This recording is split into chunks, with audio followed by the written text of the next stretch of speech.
Bonjour à toutes et à tous. Merci pour votre patience. Bienvenue dans cette rencontre intitulée Produire moins, consommer mieux, co-organisée par la revue coopérative Sans Transition, dont je suis le directeur de publication, en partenariat avec l'association Copacteur, l'association des consommateurs de la coopérative Scarabée, que je remercie au passage de leur engagement à nos côtés. Ce débat méridien prolonge notre dernier numéro thématique de la revue Sans Transition, S'extraire du pétrole, saisir nos chances pour demain, dans lequel le philosophe Dominique Bourg, à ma droite, est intervenu. Bonjour Dominique. Bonjour Julien. Et merci d'être venu de Suisse jusqu'à nous ce midi. Et Nelly Ponce, à vos côtés, que l'on retrouve également dans le magazine. Bonjour Nelly et merci également d'être venu d'Ardèche pour ce dialogue. Bonjour à tous.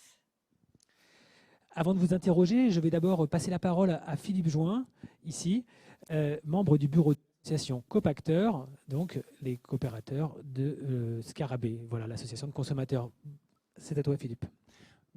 Bonjour, et merci quand même d'être venu pour cette première, pour Copacteur et ces événements qui sont à venir. Et donc je représente en effet le bureau de cette association de consommateurs qui s'inscrit dans la dynamique de Scarabée en tant que SIC. Pour certains et certaines, cela représente l'abrégé de Société coopérative d'intérêt collectif qui vient de se créer il y a 1 an.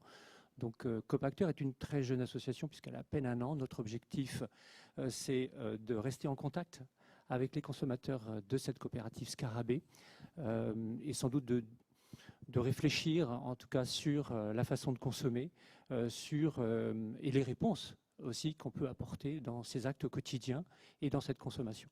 Donc on a désiré en fait introduire, on va dire, ce cycle de conférences par celle qui vous est proposée aujourd'hui pour approfondir, j'allais dire que le que faire dans la situation dans laquelle on est confronté aujourd'hui, que faire quand on pense les choses disons globalement et au niveau planétaire, et comment agir au quotidien dans notre façon d'être ou dans notre façon de consommer, y compris dans nos magasins, donc au jour le jour. Voilà. Donc je laisse la parole aux intervenants. Merci. Merci Philippe pour cette introduction.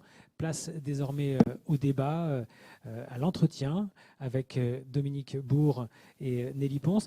Dominique, d'abord je me tourne vers vous. Vous êtes philosophe franco-suisse. Je vais vous présenter brièvement pour celles et ceux qui ne vous connaîtraient pas. Spécialiste de l'écologie, professeur honoraire à l'Université de Lausanne. Vos domaines de recherche portent notamment sur l'étude de la pensée écologique, les risques, le principe de précaution ou encore la démocratie écologique. Vous êtes l'auteur de nombreux ouvrages et co-dirigez la collection L'écologie en question aux presses universitaires de France. Vous avez longtemps présidé le conseil scientifique de la fondation FNH. À vos côtés, Nelly Ponce, que je vais présenter également, écrivaine et essayiste. Vous venez de signer ces jours-ci un Que sais-je également aux presses universitaires de France, dédié à la permaculture. Et vous avez sorti cette année chez Actes Sud un ouvrage baptisé « Déplastifier sa vie, je passe à l'acte ». Océan plastique, domaine du possible, et un ouvrage dont on va parler aujourd'hui qui s'appelle « Choisir de ralentir », qui est sorti en 2017. Vous avez collaboré aux ouvrages Animal de Cyril Dion ou Vers la sobriété heureuse de Pierre Rabhi. Voilà, donc maintenant on vous connaît un petit peu plus. Dominique, vous nous dites dans vos écrits nombreux que la transition signifie que chacun doit être prêt à changer radicalement son mode de vie et donc à décroître d'une certaine manière. C'est bien cela, doit-on finalement décroître dans cette urgence qui s'impose à nous, cette urgence climatique, cette urgence du vivant, dont on va peut-être aussi redonner quelques éléments. Tout à fait, c'est décroître, c'est ce qui, si vous voulez, découle du constat qui est le nôtre aujourd'hui, c'est-à-dire qu'est-ce qui détruit en fait l'habitabilité de la Terre. Ce sont nos flux de matière et nos flux d'énergie, c'est-à-dire les objets qu'on produit, les services qu'on réalise, l'énergie qu'on consomme, notre régime alimentaire et puis aussi la démographie, mais c'est en train de se régler tout seul. Donc si on regarde bien quelles sont les causes de la dégradation de l'habitabilité de la Terre, oui, c'est toute l'expertise au monde est unanime là-dessus. Il n'y a que les politiques qui ont une idée différente, ou les économistes, à savoir que oui, on n'a pas d'autre choix, il faut produire moins. Produire moins, consommer moins et consommer mieux, évidemment. Mais n'y a pas d'échappatoire à ça.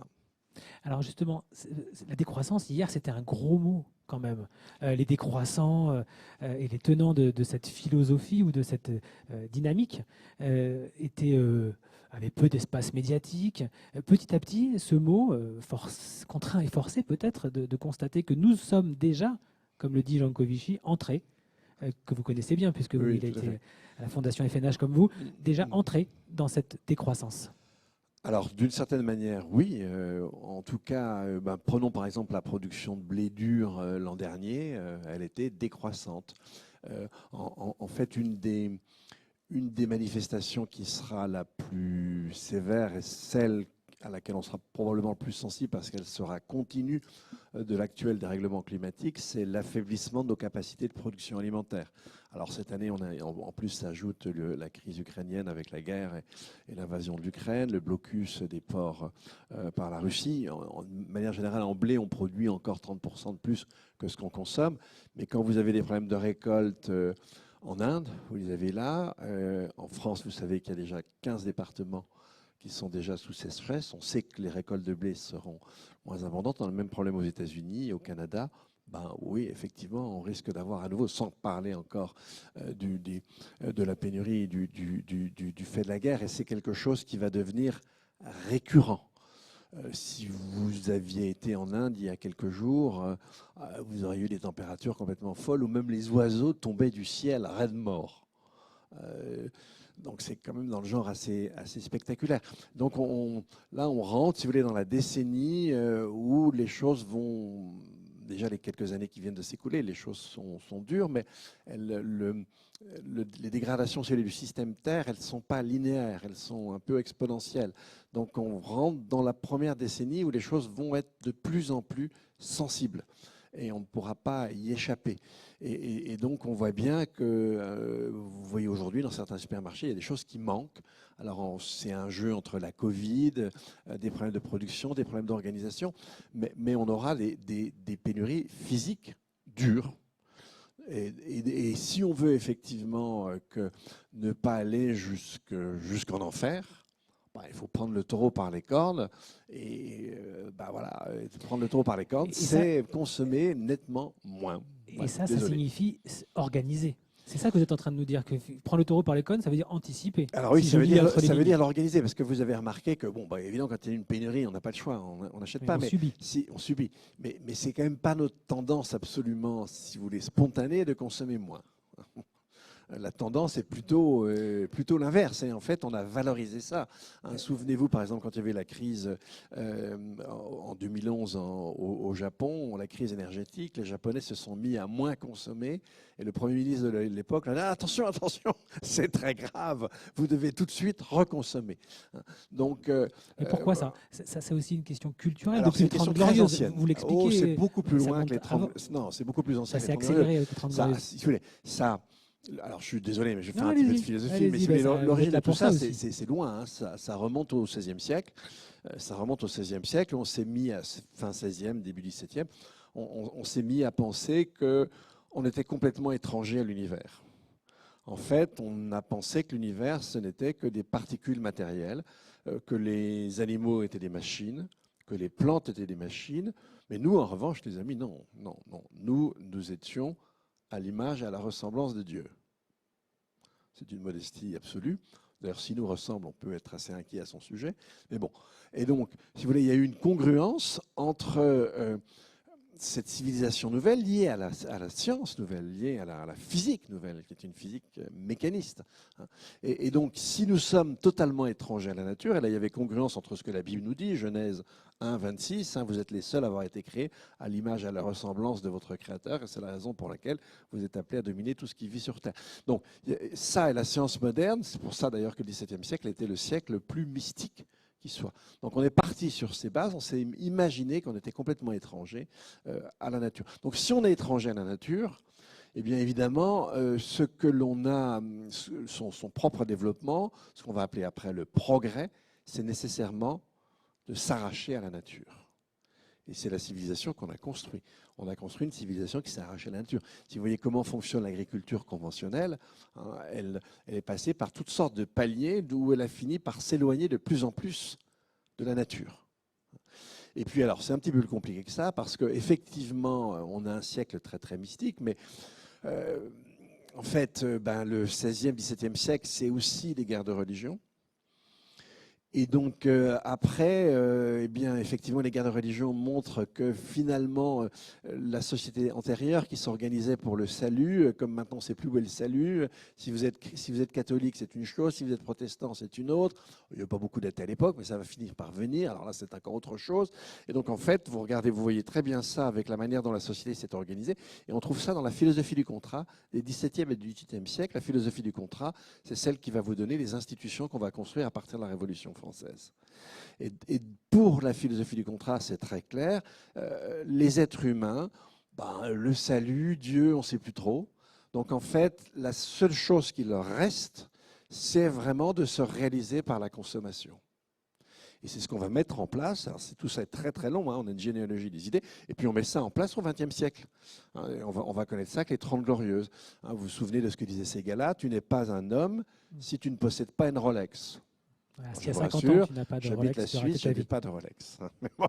Pas encore. Et je prétends être un être humain. Non, là, je pense que ça ne m'intéresse pas beaucoup. Mais disons, ça ne m'empêche pas d'être un être humain. Mais enfin, voilà, on s'est mis à penser que réaliser son humanité, c'est posséder de beaux objets, c'est posséder un patrimoine, une belle maison, etc., un statut, c'est posséder. Objet et statut. Et regardez le cinéma des années 60, il est Je complètement consomme, donc construit je suis. là-dessus. Voilà, je consomme, donc je suis, absolument. Et en fait, disons, ça marche de moins en moins depuis les années peut-être 90. Et je me souviens d'avoir assisté une fois à une réunion qui était faite par les industriels à Paris, et ils avaient invité la grande prêtresse des focus group. C'est-à-dire, c'est la personne la plus connue. Quand vous voulez mettre du marketing, créer un nouveau produit, vous allez le tester auprès de consommateurs. Donc cette dame qui a fait ça toute sa vie nous disait, elle était déjà proche de la retraite probablement, elle nous disait la chose suivante: je le constate maintenant, la magie de la consommation est morte. On continue à consommer par inertie, mais on n'y croit plus. Et donc, en fait, si vous voulez, la consommation, c'était une spiritualité. La spiritualité, il n'y a pas de société dans laquelle on ne va pas proposer aux êtres humains, alors ça peut être différent selon le genre, etc., mais une manière de se réaliser. Et vous verrez, dans chaque société, ça peut être très différent. La nôtre, c'est très clair. On se réalise par la possession d'objets et de statuts. Et on voit bien que ça ne marche plus. Alors, ça ne veut pas dire qu'on ne consomme plus, on continue à consommer, mais la magie est finie. Et on se rend compte, enfin il serait temps, on se rend compte que ce qui détruit l'habitabilité de la Terre, ce sont nos consommations. Et essentiellement nos consommations. D'où l'idée et la population. Et d'où l'importance d'agir dessus, forcément. Et en diminuant sa consommation, dites-vous, on donne du sens à sa vie, Dominique. Je voudrais faire réagir Nelly sur ce point. Vous avez travaillé avec Pierre Rabhi, la question du sens, la question du retour à la terre qui a été évoquée aussi, et cette question très importante de moins consommer, mieux consommer. Comment vous réagissez à ce que vous venez d'entendre sur... Déjà, j'ai envie de remercier Dominique parce qu'on est en 3 minutes au cœur du sujet. On est vraiment là dans la profondeur même de ce sujet-là. Et pendant longtemps, on n'a pas entendu ce discours-là avec toute cette histoire. Effectivement, quand on parle de décroître, on donne un vis-à-vis à la notion de croissance. Et la notion de croissance, ce n'est qu'une question d'idéologie, de système de valeurs. Et il a été démontré dès le Club de Rome, début des années 72, rapport Meadows, que la croissance est un mythe. La croissance infinie, indéfinie, dans un monde fini, ne peut être qu'illusoire. Et je pense que c'est pour ça que ce terme génère autant de crispation, parce qu'il réfère à cette idéologie profonde qui nous a bâtis et qui est très très liée à la question de la modernité et du progrès. Et pour en revenir à votre question, Julien, Pierre Rabhi, en fait, il a cherché à un moment donné, comme on peut dire prêcher dans le vide à une époque où il n'était pas connu et où la décroissance était vraiment un gros mot. il a cherché justement en réponse une notion qui pouvait redéfinir en fait un système de valeurs, quelque part donner des éléments qui puissent réenchanter le monde, redonner de la poésie à nos êtres, hein. Nous ne sommes pas que des consommateurs justement, et c'est pour ça qu'il a écrit ce titre qui s'appelle La sobriété heureuse. Alors de quoi ça parle? Ça parle finalement de son propre parcours de vie. Ce qui est intéressant chez cet homme-là qui est né dans une oasis algérienne dans les années 1930, donc dans un univers totalement différent de celui qu'on connaît, c'est qu'en fait la confrontation avec la modernité et l'idéologie de la croissance a été vécue charnellement. Ça a été les raisons de son arrachement à sa famille d'origine. Et donc vous imaginez le traumatisme d'un enfant blessé qui ensuite devient paysan philosophe et qui commence à avoir des clés de lecture sur quelque chose d'extrêmement viscéral. Donc, je trouve que son apport était intéressant là-dessus parce qu'il vient d'une autre culture. Et donc, il a eu ce regard un petit peu extérieur, à la fois très radical dans sa manière de l'aborder, mais en même temps, moi, quand je l'ai rencontré, j'avais pas 30 ans. Et il y avait quelqu'un qui mettait des mots sur un ressenti que j'avais depuis enfant et je n'avais pas encore compris, par exemple, ce qu'était qu'un paradigme. Et c'est vraiment à ce moment-là que j'ai pu commencer à goûter, on va dire, ce plaisir de remettre en question sans arrêt tout ce qui nous est asséné comme des vérités absolues. Et vous avez écrit Choisir de ralentir aussi. Là, on est dans la décroissance, ralentir. Oui. C'est bien le verbe. C'est d'ailleurs très connoté aussi, hein. Les journalistes qui m'ont invité avec ce titre se sont bien chargés de se moquer de moi dans les radios parce qu'en fait, c'est très connoté. Forcément, qui dit ralentir dit décroître, dit un rapport au temps. Parce que tout à l'heure, vous avez dit je consomme, donc je suis. Regagner du temps. La revue Projet a dit un titre que j'ai trouvé extraordinaire, c'est « Je suis débordée, donc je suis ». C'est-à-dire qu'avec cette consommation et cette surconsommation, notre rapport au temps aussi s'est retrouvé profondément transformé. Si ça vous intéresse, il y a un sociologue qui s'appelle Hartmut Rosa, qui est allemand et qui a des écrits totalement passionnants sur ce sujet. Donc oui, ralentir, ce n'est pas être au ralenti, mais quand on prend le dictionnaire, le Larousse ou le Robert, on voit que la définition même est péjorative. Donc on a un vrai travail à faire dans nos représentations quand on veut travailler sur ces sujets-là. On voit bien la difficulté de ralentir de 10 km/h sur les départementales et les oppositions que ça représente. Là, on est sur un point d'illustration de ce que vous dites. Mais si déjà, c'est si compliqué de ralentir de 10 km/h sur une départementale, comment on va tous pouvoir ralentir dans nos vies pour tendre vers cette décroissance finalement? Alors, probablement par nécessité. Déjà, le monde est en train de se transformer autour de nous. Ce qui aurait été intéressant, c'est de le faire par choix. Je pense que par choix, on peut donner une tonalité différente à cette nécessité et à ce qui nous tombe dessus. On peut quand même continuer, évidemment, hein, et il le faut, d'influer là-dessus. On n'est déjà plus de l'ordre du choix philosophique, théorique, intégré. Alors, il y a des personnes qui ont pris la tangente, mais jusqu'à maintenant, ça a dû se faire au travers, comment dire, on va en marge de la société quand on veut ralentir, quand on veut décroître, quand on veut agir sur sa consommation. Aujourd'hui, nous allons devoir collectivement faire société autrement dans cette notion de sobriété. Moi, je trouve ça personnellement très enthousiasmant. Après, quand on l'aborde sous forme d'écologie punitive, hein, nous les écologistes, c'est souvent ce qui nous est reproché. Oui, c'est le retour à la bougie, les amis, pour pas citer un cher président. Triste. Voilà. En fait, moi j'ai un petit exemple. On a la guerre en Ukraine, la guerre qui est aux portes de l'Europe. On a un problème de prix aujourd'hui de l'énergie. Et donc la petite commune dans laquelle je vis, enfin en vrai je vis à 20 minutes de cette commune-là, mais je reçois un papier dans ma boîte aux lettres qui dit voilà, l'énergie est très chère. Donc à partir de maintenant, on va éteindre les lumières de la commune la nuit. Personne ne bronche. C'est génial, on va voir le ciel à nouveau. Si les écologistes osaient demander à ce qu'on éteigne les lumières, on serait tout de suite taxé d'écologie punitive. Donc là aussi, on a encore un travail à faire dans la manière dont on aborde les choses. Éteindre les lumières, c'est retrouver la beauté du ciel. On est dans l'acculturation. La question culturelle, elle est fondamentale. La commune où je vis aussi vient d'afficher prudence. On éteint les lumières, prudence, ralentissez. Voilà. Donc il y a cette question-là.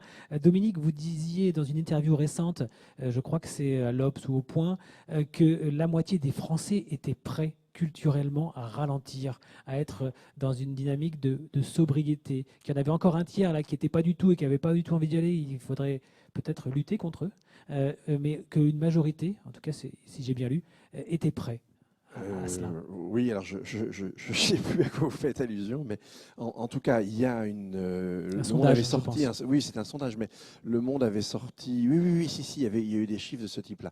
Le Monde avait sorti en pleine présidentielle un sondage selon lequel 94% des gens étaient inquiets de la situation environnementale. Comme moi, vous n'avez pas dû constater ça dans la campagne présidentielle, hein. C'est le moins qu'on peut dire. On avait dit pas de politique, on est en réserve électorale. Absolument, oui, mais la campagne présidentielle, c'est très général. Donc J'ai là, bien. ça concerne va, tout le monde. c'est bon. On Voilà, peut y aller. on n'est pas partisan.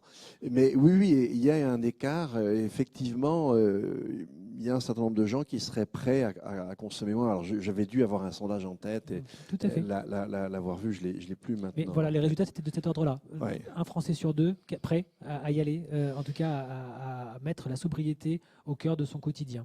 Oui, je suis un peu obligé de revenir à ce que je dis avant. C'est très curieux de voir comment, effectivement, on a des consciences qui ont évolué quand même passablement et à quel point on a du mal à transcrire ça dans nos actions, dans nos institutions, etc.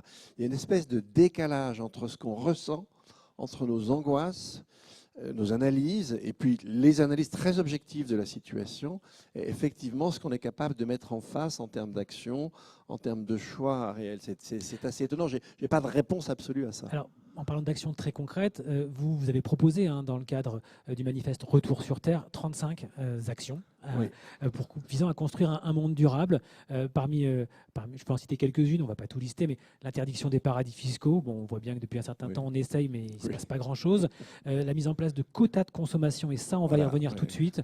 Le réempaysannement des terres, ou encore le revenu de transition écologique, sur lequel on va revenir aussi. Alors, peut-être les quotas de consommation, vous dites, finalement, ce serait un permis de consommer. Là, on parle de consommation aujourd'hui, de consommer mieux, voire moins. Permis de consommer, ça veut dire quoi? Oui, alors je vais expliquer, ça peut être très très concret, mais en fait, si vous voulez, ce qui se passe depuis des décennies, même depuis plus d'un siècle, chaque fois qu'on réalise un progrès sur le plan industriel, c'est-à-dire chaque fois qu'on parvient à créer un bien ou un service en consommant moins de ressources, moins d'énergie, moins de matière, en fait, à l'échelle du bien, ça débouche toujours sur un surcroît de consommation d'énergie et de matière à l'échelle globale. C'est tout simple. Quand un bien est produit avec moins de ressources, il est moins cher. Et en général, son usage aussi est moins dispendieux. Et donc, du coup, on est plus nombreux à l'acheter. Et de manière générale, on est plus nombreux à l'utiliser plus longtemps. Donc, tous les gains qu'on réalise débouchent sur des consommations, des flux de consommation globaux qui, eux, croissent. C'est ce qu'on appelle l'effet rebond. Et en fait, tous les gains de productivité qu'on réalise, c'est le moteur de ce qu'on appelle la croissance, justement. Donc, comment essayer de sortir de cette chose infernale? Et donc, évidemment, ce n'est pas très sympa ce que je vais vous proposer, je vous dis tout de suite, ça va vous paraître très punitif, mais j'assume totalement. Nous sommes des fous. Et évidemment, imaginez que vous ayez quelqu'un qui soit complètement cinglé, qui détruise tout autour de lui, vous allez devoir le contenir. Il faudrait qu'on arrive à s'auto-contenir, tellement nous sommes fous et on ne s'en rend même plus compte. Et donc ça, c'est un instrument pour s'auto-contenir. Vous prenez votre carte bancaire, vous n'auriez pas une seule puce monétaire, vous auriez 2 puces. Et vous auriez une puce où vous auriez, au début de chaque année, et le quota serait identique pour tous les individus, vous auriez un quota d'unités de charge écologique. C'est-à-dire chaque fois que vous feriez... Alors, il faudrait distinguer sur les achats courants, des achats sur la vie, comme l'immobilier, les voitures... Qu'on pourrait etc. lisser dans le temps. Voilà. Mais voilà, on va rester là sur les achats courants, de la vie courante. Donc là, vous aviez 2 puces, vous achetez avec de la monnaie, et vous avez un compte capé, avec une limite, identique pour tous, d'unités de charge écologique. C'est quoi ces unités de charge écologique? C'est une mesure de l'impact des biens et des services qu'on consomme en matière d'empreinte écologique. Ça, on sait très bien calculer. Donc, je vais vous donner un exemple. Vous consommez des tomates en plein hiver. C'est des tomates qui ont été produites sous serre. Donc, sous serre en hiver, il faut du chauffage. Il y a beaucoup de carbone. Ensuite, elles sont amenées en avion à Rennes et vous les achetez ici. Vos tomates, alors déjà, elles ne vont pas être très bonnes. Elles ne sont pas gustativement absolument optimales. Et puis, je suis désolé de cette expression, mais vos tomates, elles sont pétées de carbone. Donc là, en termes d'unité de charge écologique, vos tomates, elles vont vous coûter très cher. et en fait, vous allez arrêter de les acheter. En revanche, si vous consommez fin septembre, début octobre, des tomates de saison produites dans un élevage permacole de la région, amenées à la Biocoop par vélo électrique, et vous-même vous y allez aussi comme ça, eh bien, si vous voulez, vos tomates, en termes d'empreinte écologique, elles ont plutôt même une empreinte positive. Parce qu'elles contribuent à restaurer la biodiversité, à restructurer les sols, etc. Donc en fait, peut-être même qu'elles vont vous ramener une unité ou deux de charge écologique, ou en tout cas, si elles vont vous coûter, c'est infiniment moins que les autres tomates. Et donc, si vous imaginez ça pour tous les produits, vous allez voir que d'une part, il y a un certain type d'offre qui va disparaître, c'est-à-dire tous les biens très dispendieux, personne ne va vouloir les acheter parce qu'ils vont coûter trop cher en unité de charge écologique. Et puis petit à petit, on va tous devenir vertueux et les producteurs vont devenir vertueux. Oui, parce que finalement, dans ce monde-là, au moment où la carte est mise en place, les tomates en hiver, elles disparaissent peut-être presque. Ah bah oui, non, bien sûr, on mange des fruits de saison. Il n'y a pas de tomates en hiver, ça c'est très clair. Et donc, si moi je vais à la Migros ou à la Coop, pas la Biocoop, hein, en Suisse, j'ai des tomates toute l'année. Je vous dis tout de suite, elles sont dégueulasses, je ne les achète pas. Mais elles sont bio. Ça ne veut pas dire grand-chose entre nous. Hein. Bon, ça veut simplement dire qu'on ne les a pas faites avec des pesticides. Il y a un autre producteur de tomates dans la région de Genève. Lui, il n'est pas bio du tout. Et chaque fois qu'il a terminé une récolte, il nettoie ça au gaz sarin. Bon, bon, achetez ces tomates, les amis. Donc, évidemment, ça restructurait complètement l'offre. Nous, ça nous aiderait à revenir dans les clous de la planète. Évidemment, il faudrait que ce soit progressif, il faudrait que ce soit sur plusieurs années, etc. On pourrait d'ailleurs avoir une année blanche. Et puis, évidemment, ça ne veut pas dire non plus que la société doit devenir en tout point égalitaire. Mais en tout cas, là, je ne vois pas pourquoi un individu aurait un droit supérieur à son voisin de détruire la planète. Je ne sais pas ce que vous en pensez, vous. Mais si vous arrivez à me trouver une justification... On va demander à Nelly ce qu'elle en pense, parce que déjà... et après, on donnera la parole à la salle tout à l'heure, hein, ne vous inquiétez pas, vous pourrez tous et toutes réagir aussi. Nelly, parce que là, vous parliez d'écologie punitive, de ce risque, finalement, dans ce monde du consommer mieux, produire moins, qu'on est peut-être en train de dessiner. Là, qu'est-ce que vous pensez de cette mesure radicale, pour le coup ? Alors, j'en pense plusieurs choses. Déjà, je disais aussi que nous sommes dans une nécessité. Nous sommes dans une forme d'urgence et nous avons besoin de travailler sur nos outils. Je n'ai pas encore tout le mécanisme, je suis en train de découvrir en même temps que Dominique parle, mais si l'idée, c'est de mettre en place un mécanisme d'éducation, quelque part, de formation, aux catastrophes environnementales qui sont là, à l'œuvre aujourd'hui, et que cet outil nous permette de cheminer ensuite de manière éclairée, libre et volontaire vers une autre société, alors pourquoi pas ? Après, ces outils-là peuvent être effectivement biaisés. Et après, quand je dis pourquoi pas, c'est sans oublier que tout ne repose pas sur le consommateur. Notre surconsommation est le fruit d'un système. Et nos crises sont également le fruit d'un système. Et il y a énormément à travailler du côté des producteurs. Moi, je crois que le rôle du politique et du législatif est fondamental aujourd'hui. Alors, ils sont bien plus en retard. Tu disais tout à l'heure, 2 Français sur 3 seraient dans la volonté de changer. Je pense que les politiques ne sont pas encore vraiment là. Parce que j'ai l'impression quand même qu'entre avoir l'idée, la volonté et le faire, il y a encore une étape. Mais on a quand même l'impression que... Sur un sujet que j'ai étudié en particulier, sur la question de la pollution plastique, ça ne bouge pas. Pas sur le plastique. Non, parce qu'on est toujours dans des solutions techniques, technologiques qui sont mises au service de l'économie de cette même croissance. Donc il y a toujours un greenwashing qui est à l'œuvre, qui nous, en tant que citoyens, nous confond. On ne sait plus quoi penser. On pensait que cette bouteille en plastique réutilisable sans bisphénol A, biosourcée, était une bonne chose. En fait, moi je vous dis, non. Alors celle-là, elle n'est même pas biosourcée, elle n'est même pas sans bisphénol A. Mais on ne sait plus quoi penser. Donc il y a un vrai travail à faire aussi au niveau du cahier des charges de notre production. Ce qui m'est apparu en travaillant sur la question du plastique, c'est on parlait de croyances tout à l'heure, on a basé notre économie sur un principe de base qui est l'externalité négative, qui dit on produit, ça détruit. C'est un principe de base, un peu comme la main invisible qu'on ne voit jamais et on ne sait pas. Voilà, c'est une hypothèse de base. Et on a intégré ça comme une réalité. En permaculture, en agroécologie, en maraîchage sur sol vivant, on sait produire tout en ayant des externalités positives. On sait produire en favorisant la vie. Donc il y a un vrai travail, pourquoi pas aller sur le consommateur, etc., mais il y a un travail d'éducation, le travail sur l'obsolescence programmée. Ça ne suffit pas. Aussi, ça ne suffira pas. Et sortir justement de cette... Je trouve que ça pollue beaucoup nos débats.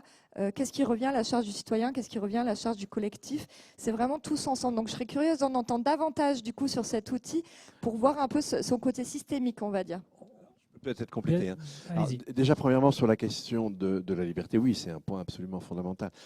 Une mesure comme ça, qui est extrêmement impactante, il faut qu'elle soit... alors, je rêve, hein, je dis tout de suite, j'ai aucune illusion, mais il faudrait qu'elle soit amenée par un référendum. C'est-à-dire que c'est une mesure d'autocontrainte. Il faut que... Et puis, on pourrait même imaginer qu'on ait une majorité, pas simplement absolue, mais qualifiée. Ok, c'est très impactant, on y va si 2/3 de la population accepte. Ça serait la première chose. Deuxième chose, et c'est vraiment très important, ce n'est pas quelque chose qu'on peut imposer comme ça n'a pas de sens. Ensuite, il faut se l'auto-imposer. Ensuite, deuxième chose, justement, on sort du piège de la consommation. Parce que d'une part, ça ne concerne pas que les consommations individuelles, ça concernerait aussi les collectivités, les villes, les entreprises, etc. C'est-à-dire qu'en fait, c'est un instrument qui vise à ramener l'empreinte écologique d'un pays, et pas à un, pas à une planète, 0,8 planètes. On a tellement détruit qu'il faut laisser à la nature autour de nous, pendant des décennies, le temps de se reconstituer. Donc 0,8 planètes. Et donc, en fait, vous voyez très bien qu'il y a certains types de produits qui disparaîtraient, que le système aurait une influence énorme sur la manière de produire, sur le type de produit. Et donc, ça serait pas simplement le consommateur, c'est en fait l'ensemble de tout ce qu'on mobilise en termes de matière et d'énergie sur un territoire qui, en une décennie, 2 décennies, serait totalement chamboulé. Donc, on n'est pas simplement dans l'opposition consommation et infrastructure. C'est aussi, évidemment, bien sûr, dans ce cas-là, les infrastructures que l'on change. Voilà. Et en fait, c'est un instrument très contraignant, c'est clair, mais en même temps qui compte sur toute la souplesse de réaction, celle de chacun de nous, celle des producteurs, celle des collectivités territoriales, celle des politiques. C'est-à-dire qu'on a tous le même objectif commun, on doit tous se mettre en ordre de marche pour, petit à petit, modifier, en fonction de cet indicateur, l'ensemble des choses. Alors, effectivement, ça peut paraître un peu dur, parce que c'est... Voilà, mais en même temps, ça fait appel à la souplesse et à la liberté. On a une contrainte qui oblige de se réorganiser, et chacun, là, joue de sa créativité et de sa liberté. Et malheureusement, ça, je dois vous dire, c'est vraiment simplement au prorata de la situation dans laquelle nous nous sommes mis. Et je vous assure que si on ne fait rien, dans 10 ans, 15 ans, mais pourquoi on n'a pas fait ça? On était fous, on était absurde. Comment s'articulera peut-être ce quota avec l'idée d'un revenu de transition écologique, Dominique, qui finalement donner aussi un droit de consommation supplémentaire? Comment ça peut s'articuler? C'était aussi une des mesures que revenu de transition écologique. Alors, expliquez-nous. Le revenu de transition écologique, c'est une mesure qui a été proposée par ma collègue et amie et co-auteure, d'ailleurs, Sophie Svaton. C'est pas du tout, mais c'est pas forcément opposé, mais c'est pas du tout le revenu universel. Hein. Oui, qui là, pour le coup, générerait de la consommation. Ah oui, il déboucherait là-dessus. Alors après, on peut imaginer que c'est compliqué. La vie est très compliquée. Hein. On peut imaginer qu'avec une certaine forme de pauvreté, ça peut être aussi un instrument intéressant. Enfin, ok, voilà. Et ça, c'est pas la même chose. Là, c'est l'idée d'essayer d'accélérer la bascule, parce qu'on doit vraiment basculer, on doit changer de civilisation. C'est d'essayer de faciliter, accélérer la bascule vis-à-vis de certaines formes d'activité. En fait, si on prend par exemple la permaculture, chère à Nelly, l'étude avait été faite en Suisse, je l'ai publiée dans ma revue. Si vous voulez, si toute la nourriture était produite en Suisse de manière permacole, alors qu'aujourd'hui, la Suisse ne peut produire que la moitié de l'alimentation qu'elle consomme, vous pourriez tout produire. Et en fait, sur la même surface, vous pouvez produire de manière permacole jusqu'à 10 fois plus, mais simplement avec 10 fois plus de travail. Et donc, on a le problème de manière générale avec l'agriculture. De façon plus globale, évidemment, une transition vers un type de société qui cesserait de détruire la niche écologique qui le fait vivre, c'est vraiment un changement très profond des activités. Et c'est dans beaucoup de domaines une revalorisation du travail humain. Mais évidemment, consommer un bien permacole, puisqu'il demande plus de travail, c'est plus cher. Et donc l'idée, c'est d'avoir des aides qui permettent, dans un premier temps, à certaines activités écologiques, dans un cadre de coopérative, c'est fondamental, c'est pas tout seul, c'est toujours un collectif, c'est toujours une coopérative, eh bien, on donne un revenu additionnel pour pallier durant un certain temps l'absence de rentabilité. C'est ça l'idée du revenu de transition écologique, c'est un accélérateur de modification des activités et une aide pour pouvoir se lancer dans des activités plus écolo, qui sont en général plus gourmandes, plus riches en travail et donc plus coûteuses. Et donc là, vous avez un revenu additionnel qui vous permet d'atteindre un seuil de rentabilité pendant un certain temps. Mais alors, vous avez plusieurs coopératives qui existent de ce type-là. Il y en a une qui existe, la coopérative s'appelle Tilt. Elle existe dans les Hauts-de-France. Il y en a une qui est en train de se monter dans l'Aude. En Suisse, c'est un peu sur un modèle un peu différent. Il y a d'autres coopératives qui sont en train de se monter en France. L'idée, c'est que, au bout d'un certain temps, c'est le surplus des coopérateurs qui permet de payer les nouveaux revenus de transition écologique. L'idée, c'est qu'on arrive quand même à un modèle économique qui tienne quand même la route. Mais c'est compliqué. Et appliquer à l'agriculture, c'est intéressant parce que... Pas seulement, ça oui, peut être la réparation de vélo. Pas seulement, voilà. mais face à l'enjeu agricole, il va falloir retrouver des agriculteurs. Réempaysannement, vous le dites. Et, oui. Et je vous invite à lire, je fais une petite auto-promo sans transition, parce qu'on a fait un numéro spécial, La Relève ou la Fin, FAIM, évidemment, qu'il va falloir renouveler. Et malheureusement, les grandes fermes sont quand même beaucoup plus disponibles que les petites. Or, les jeunes qui veulent reprendre sont plutôt sensibles aux petites et à l'agroécologie. Donc là, on voit bien qu'il va falloir faire quelque chose. Et cet outil pourrait venir. Alors, cet outil serait excellent pour, si vous voulez, accélérer le développement de l'agroécologie. Et donc, il a été un peu conçu pour ça, d'ailleurs. Et donc produire mieux aussi, parce qu'il y a produire moins, mais il y a produire mieux. Et ça, c'est un point important. Oui, et pour s'épanouir. On parle depuis tout à l'heure de moins, de serrer la ceinture, mais tout ce qui va être mauvais pour la santé de la planète est mauvais aussi pour notre propre santé. Donc là, on a un gain en qualité de vie. On en parle peu, mais il faut quand même imaginer que c'est manger une tomate qui a du goût. On retrouve aussi une notion de plaisir. Voilà, faut pas oublier toutes ces dimensions. Effectivement, tu viens de le rappeler et tu as bien raison, je pense. Et peut-être... on va se tutoyer donc, peut-être que la permaculture s'inscrit dans cette dynamique de produire mieux aussi. Tu viens de sortir un que sais-je sur ce sujet, peut-être tu peux nous en dire un mot. Alors en même temps, il y a un contre-pied avec notre sujet du jour, puisqu'en permaculture, il est aussi beaucoup question d'abondance. Et donc c'est un peu paradoxal, mais il est question d'optimisation et d'abondance. Alors c'est toujours pareil, attention, la permaculture est un outil en fonction de qui va se retrouver aux manettes. On peut tout à fait imaginer qu'elle soit un jour totalement dévoyée et récupérée par le système actuel, puisqu'elle en a quelques éléments comme ça. En gros, pour ceux qui ne connaissent pas, la permaculture est née dans les années 70 en Australie, dans le monde plutôt universitaire, mais très inspiré du monde de la terre et notamment de toutes les modes de pensée et de vie des aborigènes d'Australie.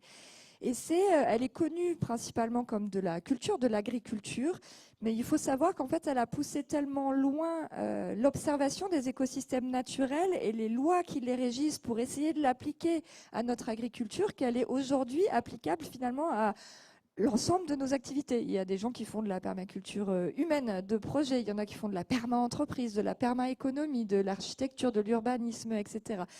En fait, on est allé prendre le meilleur de ce qui a été à travers le monde paysan, à travers les peuples dits autochtones ou premiers. On est allé prendre tout ce que la science la plus récente nous apprend sur la microbiologie des sols, le non-retournement par exemple, l'importance de la vie du sol, etc. Et de l'observation accrue de comment, bon sang, bonsoir, est-ce que la nature fait depuis la nuit des temps pour générer de l'abondance. C'est presque indécent ce qu'elle génère, cette nature, cette biodiversité absolument incroyable, sans que jamais il y ait une espèce, à part Homo sapiens sapiens, qui ne prenne le pas sur l'autre. C'est un perpétuel déséquilibre qui trouve sans arrêt un nouvel équilibre et qui se base sur la différence. C'est la différence qui enrichit le vivant. Nous, en tant que culture, on fait tout l'opposé. On est allé annihiler toutes les cultures du monde, toutes les autres façons de voir. La monoculture. Oui, c'est-à-dire avant même de tuer la biodiversité, enfin, pas avant, en parallèle, nous sommes aussi allés tuer la diversité culturelle humaine. Et aujourd'hui, on cherche désespérément des moyens de voir le monde autrement, mais on est allé quelque part là aussi scier la branche sur laquelle on était assis. Donc la permaculture, elle peut être vue comme un outil, comme une philosophie, elle peut être vue de plein de manières différentes. Mais en tout cas, moi, pour avoir du coup vraiment été plus loin qu'avant dans ce sujet pour écrire Ce que sais-je, c'est un outil extrêmement puissant, très passionnant, et qui me fait penser aussi à ce que propose par exemple un économiste qui s'appelle Éloi Laurent, Qui intervient dans le film Animal notamment. qui intervient dans le film Animal et qui dit quelque chose d'intéressant, qui dit finalement croissance décroissance, on parle de ces cristallisations qu'on a tous sur ces sujets-là parce que ça touche à nos valeurs profondes, est-ce qu'on ne changerait pas complètement de braquet? Et ce qu'il propose, et je trouve ça intéressant, c'est de changer d'indicateur. Et comme indicateur, de prendre la santé. La santé, pourquoi? Parce que la santé de notre santé en tant qu'espèce est interdépendante, c'est aussi ce que nous montre la permaculture entre autres, de la santé des écosystèmes qui nous ont fait naître. Donc à partir du moment où on va prendre ce type d'indicateur, on va rejoindre les causes sociales, écologiques, et du coup on va essayer de plier notre économie au service de cette cause-là. Je ne sais pas si ça vous parle, Dominique. Si, pleinement. En plus, j'aime beaucoup Éloi, on se connaît très bien et je vous dirai quelque chose après. Mais en fait, oui, c'est important de revenir sur la notion de bien-être, d'épanouissement. Là, on est dans une phase, si vous voulez, particulière où on s'est enfermé dans un type de consommation qui, en fait, nous rend malheureux. Et d'ailleurs, de manière plus générale, aujourd'hui, la croissance du PIB, si vous voulez, ça débouche sur la destruction de la planète, ça ne débouche plus sur le plein emploi, en tout cas plus systématiquement. Ça débouche sur le burn-out aussi. Ça débouche sur le burn-out, absolument. Ça débouche sur un accroissement des inégalités. Or, ce n'était pas le cas dans les années 50-60. La croissance a débouché sur le bien-être, elle a débouché sur le plein emploi et elle a débouché sur la réduction des inégalités. On est complètement sorti de cette période. Et en fait, ça n'a rien d'étonnant. Dans la nature, il n'y a rien, si vous voulez, qui continue toujours à donner le même effet. En fait, très souvent, l'effet d'une chose, il est lié à une certaine forme d'échelle. Donc là, on a atteint, si vous voulez, un niveau de croissance matérielle qui nous détruit et qui nous rend malheureux. Donc effectivement, c'est sûr que par rapport à de vieilles habitudes, par rapport à des choses qui nous font du mal, il faut se contenir. Mais on ne se contient pas pour se faire mal, on ne se contient pas par masochisme. On doit se contenir parce qu'on a pris des habitudes qui nous détruisent. Mais évidemment, l'objectif, c'est le bien-être. Et là, je vais être très concret. On avait commencé à faire ça avec Éloi à Genève. Là, il va revenir avec nous. Mais là, on a élargi. On est en train de créer une association de villes. Pour le moment, il y a Genève, il y a Lyon. Normalement, il y a Grenoble, il y a Poitiers. Il devrait y avoir Tours et peut-être aussi Bordeaux. Et où on essaie de, si vous voulez, de créer des indicateurs de bien-être. Évidemment qu'on va les chercher auprès de la population pour essayer de guider les politiques publiques en ayant comme objectif de se sentir mieux. Alors évidemment, ça implique qu'on se sente mieux aussi sur le plan de la santé.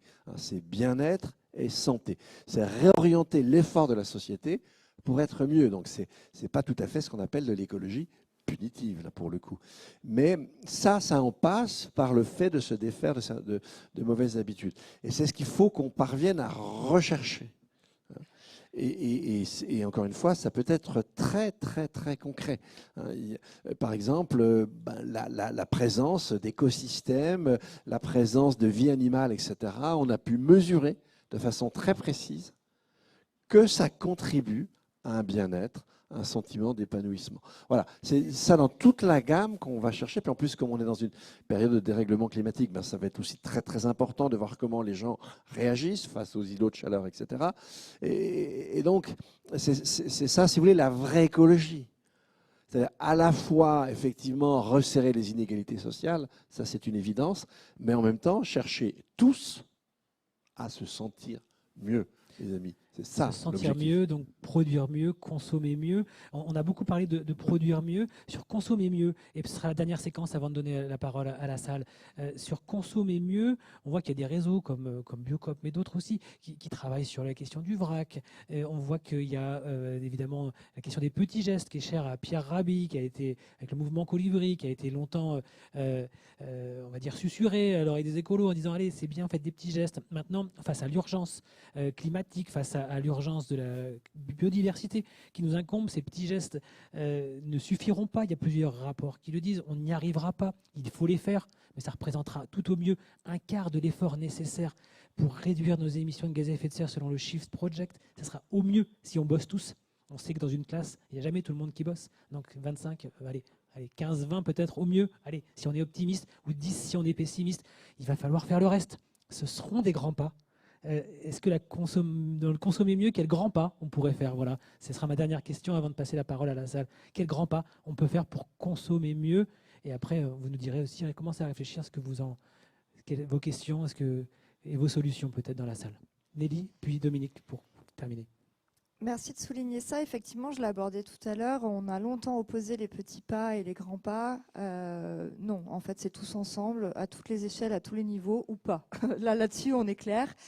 En revanche, ce n'est pas pour autant que je mettrais de côté l'action citoyenne. Pourquoi? Déjà parce que, comme je le disais tout à l'heure, nous avons un besoin de changement systémique.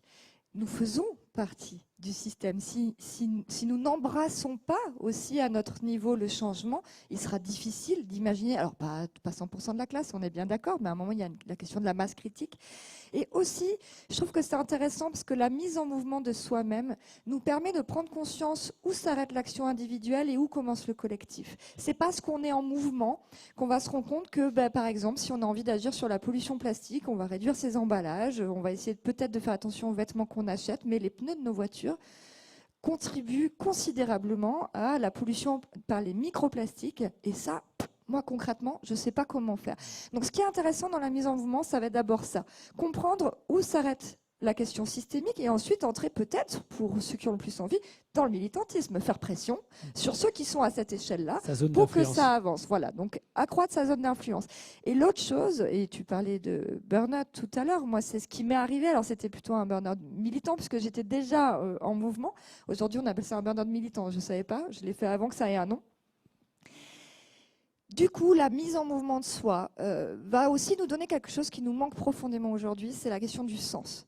C'est embrasser, comment dire, il est extrêmement difficile, il y a un terme aujourd'hui pour ça s'appelle l'éco-anxiété, il y a des gens qui sont carrément limite en dépression. Moi, je passe des grands moments de solitude où je suis sous ma couette et j'ai beaucoup de mal à en sortir. Un quart des jeunes touchés. Et donc, un quart oui, des jeunes de moins de 25 ans touchés. Et je trouve que la mise en mouvement, C'est énorme. sans s'illusionner sur le fait que notre action va changer la face du monde, nous permet quand même une mise en cohérence dans une forme de quête de sens qui est essentielle à nos vies, qui est aussi essentielle que l'amour, la relation, ces fameux ingrédients du bien-être. Donc, je reste persuadée que la mise en mouvement de soi reste quelque chose d'important face aux crises systémiques. Merci Nelly. Dominique, peut-être un complément sur ce point. Oh, je dirais presque la même chose que Nelly. Ce qui est vraiment très important en termes de changement écologique, c'est la synergie. C'est-à-dire qu'il faut que tout change en même temps, d'une certaine manière. Mais sur un autre plan, c'est aussi très important de laisser aux individus, aux petits collectifs, de faire toutes sortes d'expériences, de tenter des modes de vie, des modes de consommation, des modes de fabrication, etc. À nouveau, il faut être assez souple de ce côté-là. Et en même temps, une fois qu'on a... Et puis, parce que c'est par certains exemples qu'on peut aussi donner envie de changer aux gens. Et puis, une fois qu'on commence à trouver des choses qui sont intéressantes, alors là, évidemment, il faut passer à la règle. Il faut passer à l'aspect politique, sinon on n'arrivera jamais à changer. Donc c'est ça que ça implique. Et pour la question du sens, oui, c'est très clair. Alors, tu disais là, un jeune sur 4 en France qui est éco-anxieux, mais il y a une enquête très intéressante qui était sortie d'une publication attachée au Lancet, donc la grande revue médicale, le 14 septembre dernier, qui indiquait qu'au monde, on a enquêté sur 10 000 jeunes, dont des jeunes issus du Brésil, de l'Inde, je ne sais plus si Nigeria, Maroc, Philippines. Donc, dans les 10 000, au moins la moitié n'étaient pas du tout des jeunes des pays occidentaux. Et donc là, 3 sur 4 taxent leur avenir d'effrayant. 39% s'interrogent sur le fait de devoir avoir des enfants. 56% s'interrogent sur le fait sur la pérennité du genre humain sur Terre. Donc, je reste très transversal, donc je peux me permettre une remarque politique, mais je serais homme ou femme politique, je serais très inquiet quand même. C'est-à-dire que la jeunesse du monde soit là, vous voyez, c'est quand même quelque chose qui n'est probablement jamais arrivé à aucune période de l'histoire, d'autant que là, on a affaire à un affect universel. Donc, et là, vous avez le résultat d'un monde insensé. Et donc, il y a les flux de matière dont j'ai beaucoup parlé, mais redonner un sens à nos existences, c'est tout aussi fondamental. C'est ce qu'on appelle d'ailleurs la spiritualité. Et donc ça, c'est quelque chose, je n'ai pas le temps de le développer maintenant, mais c'est vraiment fondamental. Il faut qu'on fasse les deux en même temps, ça ne s'oppose pas. Merci Dominique, merci à tous les deux pour ce dialogue croisé. C'est le temps des questions. Je vous invite toutes et tous à lever la main et je vous passerai la parole. Il y a un petit bouton micro que vous pourrez activer devant vous en basculant le micro et n'oubliez pas de l'éteindre une fois que votre question est terminée. Voilà. Est-ce que vous avez des questions suite à l'échange qu'on vient d'avoir avec Nelly et Dominique ? N'hésitez pas à lever la main, on est là pour dialoguer. Madame, votre prénom peut-être ? Mireille. Bonjour Mireille. Ça marche ? C'est parfait. Parfait. Alors, c'est des questions, mais c'est surtout des interrogations pour moi. Je ne sais pas si c'est des questions aussi, parce que j'avais du mal à les poser. C'est des remarques au fur et à mesure que j'ai pris. On a parlé beaucoup de consommation vertueuse pour justement aller à l'encontre de notre folie de consommation. Mais le problème, c'est que ça concerne a priori aujourd'hui plutôt des gens qui ont des moyens financiers. Acheter effectivement des tomates seulement saison locale et bio à Biocop, ça je sais faire. Mais par contre, il y a autour de moi des gens qui ne peuvent même pas acheter le minimum et qui sont obligés d'aller acheter, je vais dire des gros mots, mais enfin bref, des saloperies qui viennent de je ne sais pas où, dans des grands magasins que je ne citerai pas. Surtout parce avec qu'ils n'ont l'inflation. pas d'autres moyens. Parce qu'ils n'ont pas d'autres moyens financiers.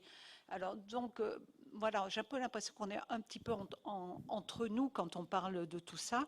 Et ça me ramène à une autre question, c'est aussi à l'échelle mondiale, l'accès à la consommation des plus pauvres, ceux qui n'ont pas suffisamment à manger, ceux qui n'ont pas de toit sur la tête, ceux qui n'ont pas accès à la culture ou à l'éducation, enfin bref, tous ces gens-là, ils ont envie de consommer, ils ont envie d'accéder à tout un tas de choses auxquelles nous, on est habitués, qui fait partie du basique. Donc, compte tenu du nombre de personnes concernées dans cette situation, par rapport à nos 460 millions d'Européens et encore, je dirais, ça va avoir comment on fait avec tout le monde pour embarquer tout le monde pour une transition juste, ça va avoir, en tout cas. quel impact ça va avoir. Voilà. Puis alors un autre petit point. Peut-être on va commencer par celui-là, voilà, si vous voulez bien. La question est déjà épaisse. Oui, non, elle est vraiment fondamentale, cette question. En fait, si vous voulez, si je mesure avec les gaz à effet de serre, les 1% les plus riches, c'est 15% des émissions mondiales. Les 10% les plus riches, c'est en gros 800 millions, et on en fait partie ici, tous. Ces 800 millions, c'est entre 35 et 45% des émissions mondiales. En revanche, si vous regardez les 50% les plus pauvres, et personne n'en fait partie dans cette salle, les 50% les plus pauvres, c'est que 8% des émissions mondiales. Donc, on a un problème, si vous voulez, d'inégalité dans la capacité à détruire la nature, notre niche écologique, qui est fondamentale. Et là, il est clair qu'il faut que les autres aient moins pour que tout un chacun puisse arriver à un standard acceptable. Et quand vous regardez certains pays, alors évidemment, je vais prendre des exemples, c'est pas évident parce qu'il y en a un qui a eu de ces pays qui a connu des problèmes sociaux très importants il y a 2 mois. Mais si je regarde l'empreinte écologique du Sri Lanka et mieux encore du Costa Rica, je suis du côté de 0,8 planète. Alors c'est une moyenne, attention, hein. Et en fait, si je regarde la liste des 11 besoins fondamentaux établis par l'ONU, c'est l'accès à la santé, l'accès à l'éducation, l'accès à l'énergie, la qualité démocratique, la qualité du système sanitaire, etc. En gros, c'est satisfait.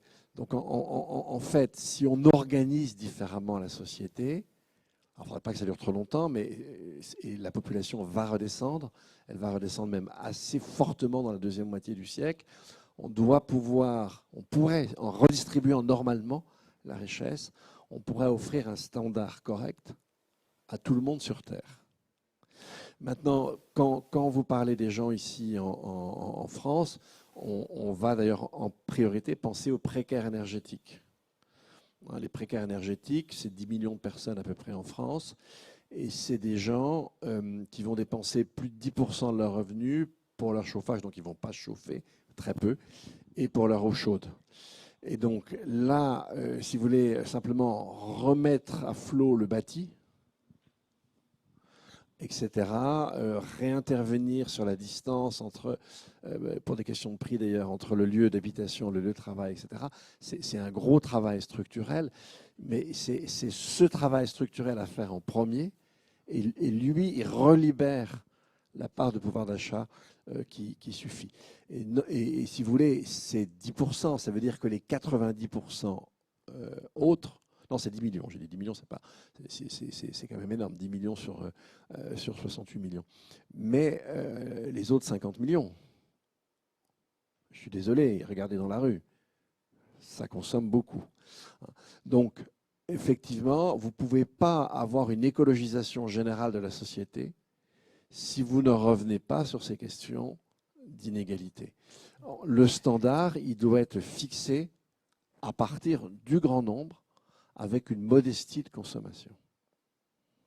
Un complément, Nelly ? Oui, merci pour cette question. Elle est essentielle. Je pense aussi qu'il n'y aura pas d'écologie sans social. En fait, c'est indispensable. Juste un petit témoignage. Roubaix, la ville de Roubaix, moitié de la population sous le seuil de pauvreté. La ville a décidé de faire un mouvement zéro déchet. Elle a commencé par lancer un défi famille zéro déchet pour agir sur la question des déchets et du plastique notamment. Les familles, il y a eu un engouement exceptionnel. Là, il y a aujourd'hui des entreprises qui vont s'installer à Roubaix parce qu'il y a une vraie dynamique sur ces questions-là. Les familles, donc plutôt très modestes, aux revenus très modestes, ont toutes témoigné que essayer de se passer des emballages, revenir à une consommation plus locale et de meilleure qualité a été aussi bonne pour leur portefeuille parce que ça a été revoir totalement leur manière de consommer. Deuxième chose que j'ai envie de vous dire, on a privé les paysans du monde de produire leur propre nourriture en exportant une agriculture industrialisée. Notre modèle de société, notre confort que nous avons actuellement, il ne faut pas l'oublier, est basé sur le pillage des ressources naturelles de la planète et au détriment des populations. Donc ces populations aujourd'hui se sont paupérisées aussi parce que nous nous sommes enrichis. Donc quelque part, tout ça, ce sont des vases communicants, mais il faut le travailler tous ensemble, évidemment. Une autre question ? Oui, madame ? Moi, je voudrais revenir sur la question de Muriel. Je pense aussi que le prix qui est affiché dans les grands magasins sur des produits qui sont importés de Chine, par exemple alimentaires, etc., ne sont pas au vrai prix écologique. Et qu'en fait, un passage qui pourrait être intéressant, c'est de remettre dans le prix la réalité du prix écologique, c'est-à-dire de la destruction de la nature dans ce prix écologique.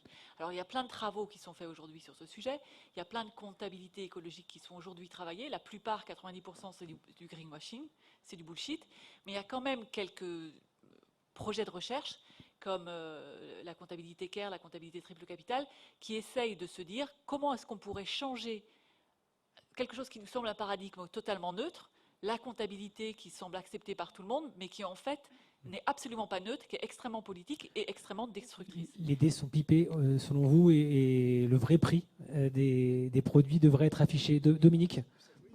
Ça pourrait d'ailleurs être une première phase avant ce dont je parlais pour les quotas. C'est-à-dire effectivement d'obliger le calcul pour chaque bien, alors ça va être un peu chaque fois la louche, hein, de l'empreinte écologique correspondante. Et effectivement d'avoir des taxes, par exemple une TVA qui serait calée là-dessus. C'est-à-dire plus un bien aurait un impact important et plus la taxe qui le toucherait serait élevée. Ça serait une façon, si vous voulez, de rendre la consommation plus vertueuse, parce qu'on aurait une vraie transparence. C'est-à-dire que là, pour le moment, on ne calcule que l'aspect monétaire des choses et on ne calcule pas du tout l'aspect écologique, c'est-à-dire la destruction réelle à laquelle contribuent les biens qu'on achète. Oui, ça serait une très bonne solution. Oui, tout à fait. C'est la partie enthousiasmante de ce qu'on traverse, c'est que tout est à réinventer et nos outils sont devenus obsolètes. On voit bien, vous parlez de comptabilité, j'ai pu discuter avec des juristes, il y a une vraie révolution à mener aussi dans le droit. Et la question, c'est ce que je disais tout à l'heure, quel cahier des charges en fait est-ce qu'on se donne? Et ça, c'est à nous en tant que société et aussi à nos politiques de dire voilà les grandes orientations et ensuite on va travailler sur les outils. Mais en termes de consommation de plastique, par exemple, il a été effectivement démontré, comme vous venez de le dire, qu'il n'est pas du tout payé à son prix réel. Donc oui, c'est un levier vraiment très important. Mais comment on fait concrètement? Parce que pour reprendre cette question-là, comment on fait pour que demain, ça puisse se mettre en place? Et ça se joue à l'échelle européenne? C'est quoi? C'est la taxe carbone qu'on repousse depuis des années? Non, ça c'est une quoi? refonte carrément de la fiscalité. Ouais. Donc c'est vraiment lourd. On changerait de système. On changerait vraiment profondément le système fiscal. En revanche, la partie la plus facile, c'est le calcul. L'Office fédéral en Suisse a fait pas mal d'essais justement sur le calcul des unités de charge écologique pour différents biens. Ça ne serait pas très long et ça ne serait pas très, très difficile. Ce qui est beaucoup plus complexe, on peut le faire en l'état actuel du droit européen? Ah Ça, non, demain non, ça oui, la comptabilité, ça n'implique rien, on peut le faire. En revanche, ce qui est très différent, c'est faire de cette comptabilité l'assiette fiscale. C'est-à-dire de ne plus fiscaliser, par exemple, sur le travail, hein, mais d'asseoir la fiscalité sur la consommation de ressources et plus généralement sur l'impact écologique. Ça serait vraiment, alors ça serait lourd, hein, parce que c'est vraiment un véritable changement, mais ça serait vraiment un élément fondamental pour nous amener, sans le côté plus autoritaire de tout à l'heure, enfin autocontraignant, hein, nous amener à vraiment changer les choses. Et pour moi, ça serait sans doute déjà ce par quoi on pourrait commencer. Puis après, en fonction des résultats de ça, si ce n'est pas suffisant, peut-être on pourrait avoir ces quotas dont je parlais tout à l'heure. On pourrait avoir toute une pédagogie, c'est-à-dire fonctionner, si vous voulez, par étapes. On fait une première étape, on regarde le résultat que ça donne. OK, ce n'est pas suffisant, bon, il va falloir faire autre chose. Et ça, je pense que c'est ce qu'on doit apprendre à faire. Si vous voulez, les objectifs qu'on doit atteindre, si on veut vraiment ne pas se détruire, le changement par rapport à l'état actuel, il est immense. Et donc, savoir expérimenter, savoir revenir sur une mesure, non, elle ne nous donne pas les résultats, il faut qu'on aille plein. Il faut apprendre ça à la population. Il faut que ça vienne comme pour Roubaix, il faut que ça devienne une espèce de challenge. Hein, et qu'on ait tous à cœur de continuer à vivre et de vivre mieux. Et vivre mieux. Une autre question, monsieur, là-bas, tout au... Oui, allez-y, votre prénom? Michael, donc merci pour cette discussion pour l'instant. Justement, pour rebondir un peu sur ce qui a été dit, très concrètement, selon moi, je vois pour être étudiant et pour du coup discuter avec différents chercheurs, chercheuses, etc. sur ce type de thématique, il y a clairement des connaissances sur ce sujet et ça serait mis en place assez rapidement. Mais comment on met en place une pression suffisante ou comment on fait pour que les politiques s'en saisissent et le mettent en place réellement? Parce que la comptabilité, c'est un détail. Ça se fait en 2-3 ans, on trouve un moyen. Le côté juridique, pareil. Si au côté européen, ça pose un souci, il y aura toujours des magouilles qui permettront qu'en fait, on mette une TVA, on mette une taxe ou ci ou là. Enfin, ce n'est pas des problèmes concrets. Mais comment on fait pour qu'au niveau national... Comment on embarque? Voilà, comment on embarque, on va dire globalement. Alors, je pense que si on avait la réponse à cette question, on ne serait pas là en train d'en discuter. C'est la question qu'on se pose tous quand on est engagé depuis un certain nombre d'années. J'ai envie de faire la même réponse que tout à l'heure, c'est tout. C'est-à-dire, il n'y a pas question d'action citoyenne, d'action politique, d'action violente. En fait, je crois qu'aujourd'hui, on est arrivé de désobéissance. Je crois qu'on a besoin de tous les talents de tout le monde, de tous les savoir-faire de tous. dans tous les domaines. Je prends l'exemple quand il y a eu la crise du gaz de schiste. Moi, j'habite sur un des territoires qui a posé la plus grande mobilisation et qui a réussi à ce que les permis ne viennent pas. Clairement, la population a été scindée en plein de niveaux. Je ne suis pas allée me former pour m'attacher au camion parce que je savais que si le camion arrivait, j'allais me mettre à pleurer, j'allais craquer. Enfin, il aurait fallu qu'il y ait mon fils derrière pour que je puisse tenir ce genre de lutte-là. En revanche, je ne suis pas trop mauvaise pour parler, pour aller négocier, etc. Je me suis inscrite là-dedans. Donc, comment on fait? J'ai envie de dire, la suite de l'histoire, on ne la connaît pas, on est en train de l'écrire ensemble. En revanche, c'est d'aller là où on est bon, là où on a du talent, là où ça fait sens pour nous, en n'oubliant jamais les fondamentaux pour lesquels on travaille, c'est-à-dire le maintien des conditions de vie sur Terre. Il faut être très souple, si vous voulez, sur les modalités d'action. Moi, en dépit de mes cheveux blancs, j'ai occupé une banque, j'ai occupé une société de trading, etc. Petit problème avec la justice suisse. Bon, on ne fait pas ça toute sa vie, hein. Mais voilà, il y a plein de modalités d'action, suivant l'âge de sa vie, etc. Le problème, c'est qu'en général, quand on fait ce genre de choses, si vous voulez, Extinction Rébellion, c'est très bien, mais ils ne sont pas assez nombreux. Imaginez mais derrière la question, il y avait comment on fait pour qu'ils deviennent assez nombreux? Ben, si je le savais, je vous le dirais. C'est la même chose que. Ouais. Donc travailler peut-être sur la zone d'influence. On revient aussi à ça. C'est aussi. Si vous voulez, probablement ça a été c'est un sujet récurrent dans l'humanité. En fait, très souvent, c'est plutôt des minorités qu'il faut bouger, mais si c'est une infime minorité, ça bouge pas. Il faut des minorités plus importantes. Le point de bascule, finalement. Ben voilà, il faut un ça point. Oui, voilà, il faut un point de bascule qui va être divers, etc. Bon, il faut bien se dire la chose suivante, c'est si vous prenez par exemple le climat, qui est vraiment une question fondamentale, jusqu'en 2018, on ne voyait pas. Le signal du dérèglement climatique ne sortait pas du bruit. Là, maintenant, il sort avec fracas. Et c'est à partir de 2018, c'est à partir de 2018 que la jeunesse s'est mobilisée. Or là, dans la décennie qui vient, je vous assure, les choses vont être vraiment très fortes.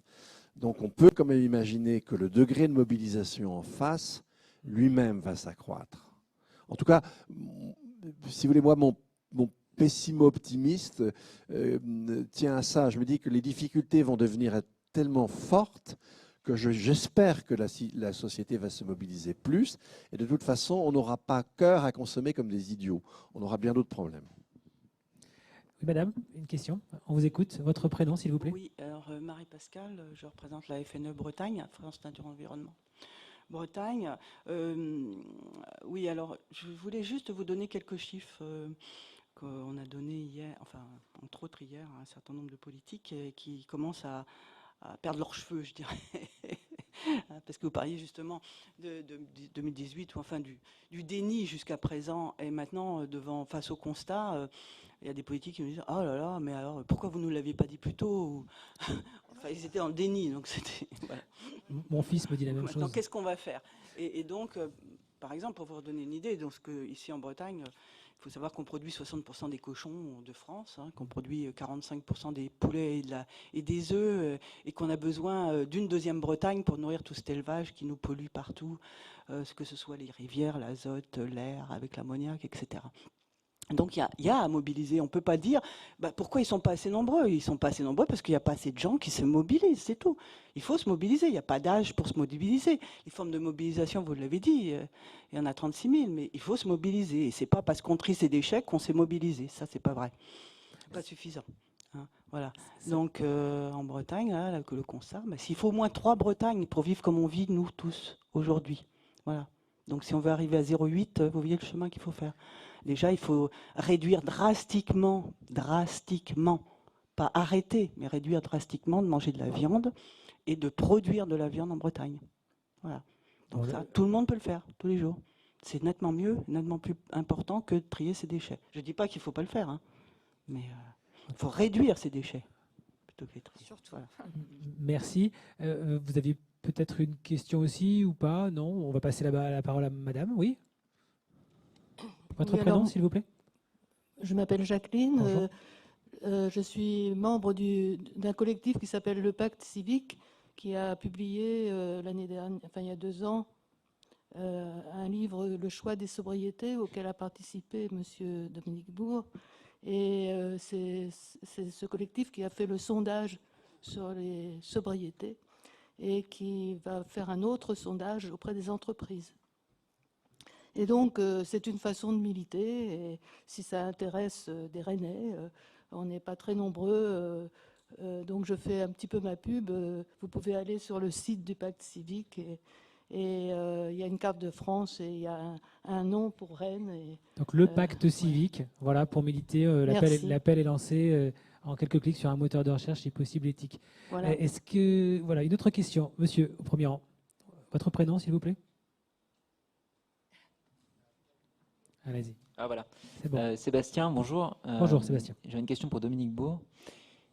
Est-ce que qu'est-ce que vous préconisez, ou est-ce que vous pouvez parler de quelques préconisations que vous faites pour mettre en place une démocratie écologique en termes institutionnels? Qu'est-ce que vous préconisez? Et est-ce que le système suisse, que vous connaissez bien, le système démocratique suisse, est plus favorable pour un changement de paradigme, pour mettre des mesures plus radicales? Parce qu'il y a 2 ans, il y a une loi, une série de mesures pour le climat qui a été mise en votation et qui a été refusée, mais de peu. Et je me demandais si ça avait instauré un débat public en Suisse, permis d'accélérer la prise de conscience ou pas. Est-ce que vous pouvez nous parler de ça?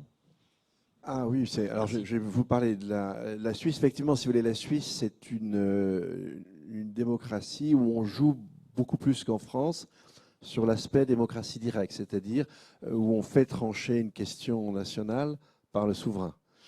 Il y a en gros à peu près 4 votations par an. Et en général, quand il y a une votation, il y a 4 votations. C'est 3 ou 4, c'est jamais une seule. Et parfois avec des choses qui sont fédérales et d'autres qui peuvent être cantonales.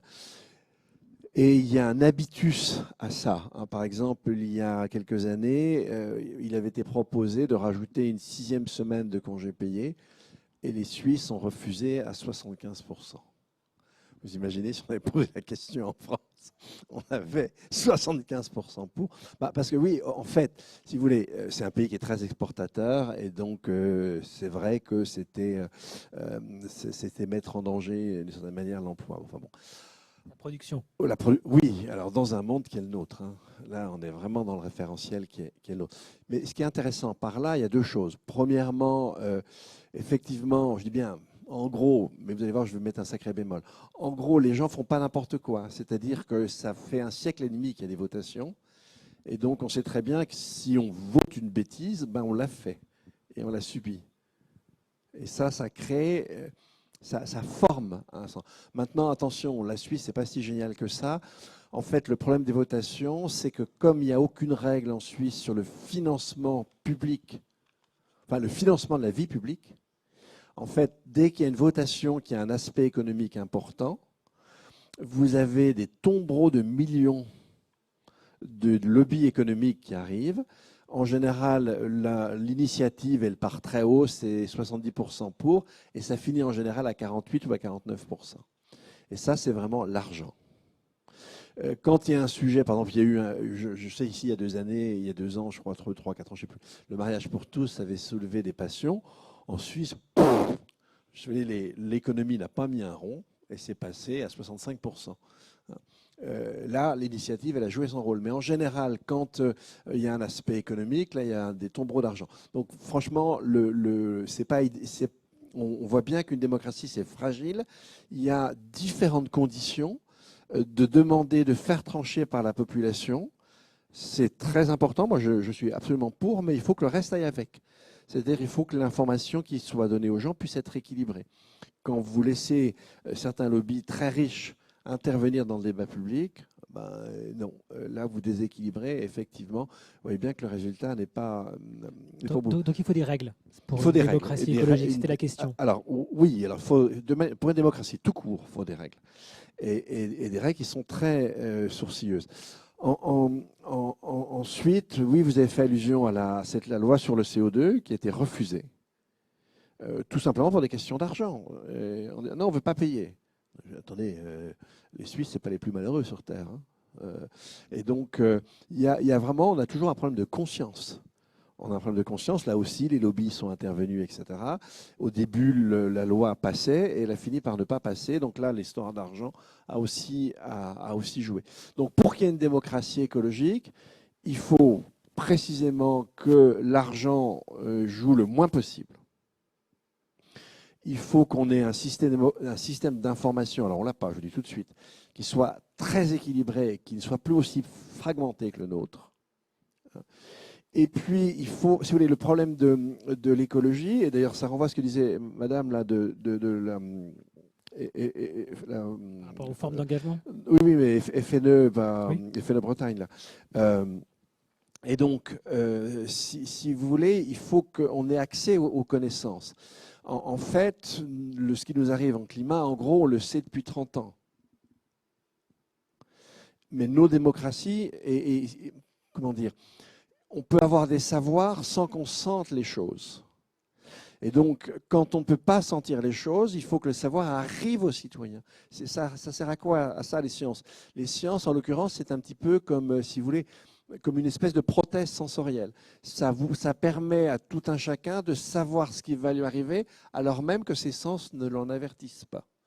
Et donc, pour qu'il y ait une démocratie écologique, il faut que cet accès au savoir et à la connaissance soit fondamental. Mais attendez, les amis, on est loin du compte. On est archi loin du compte. Tant que vous n'aurez pas ça, tout le reste ne sert à rien. Quand avec un ami, on a pensé à cette troisième chambre, on a ensuite raffiné les choses avec des juristes et des constitutionnalistes français, l'idée était toujours la même. Encore une fois, le système si vous voulez, nos corps ne nous avertissent pas des dangers que nous avons créés. Donc si cette connaissance n'arrive pas dans l'escarcelle du citoyen, ce n'est pas la peine. Et on en est là aujourd'hui. Et une démocratie écologique, c'est avant tout ça. C'est trouver des institutions, trouver une organisation du paysage de l'information qui va permettre à tout le monde de savoir ce qui va se produire dans 20 ou 30 ans. Sans ça, vous n'avez pas de démocratie écologique. Je ne vais pas développer plus, mais la chose fondamentale, elle est celle-là. Une réaction, Moi, oui, j'abonde. Là, j'abonde parce que dans mon enquête, s'il y a une chose qui m'a marquée, je m'attendais à trouver de la mauvaise foi. Je m'attendais à trouver du conflit d'intérêts. J'ai trouvé de l'incompétence au plus haut niveau. Et ça m'a vraiment fait peur. Donc, je crois que la question de la montée en compétence de nous tous, mais aussi et surtout de nos institutions, est vraiment fondamentale. Juste pour finir, peut-être une image rigolote, ça me fait penser au Yupala.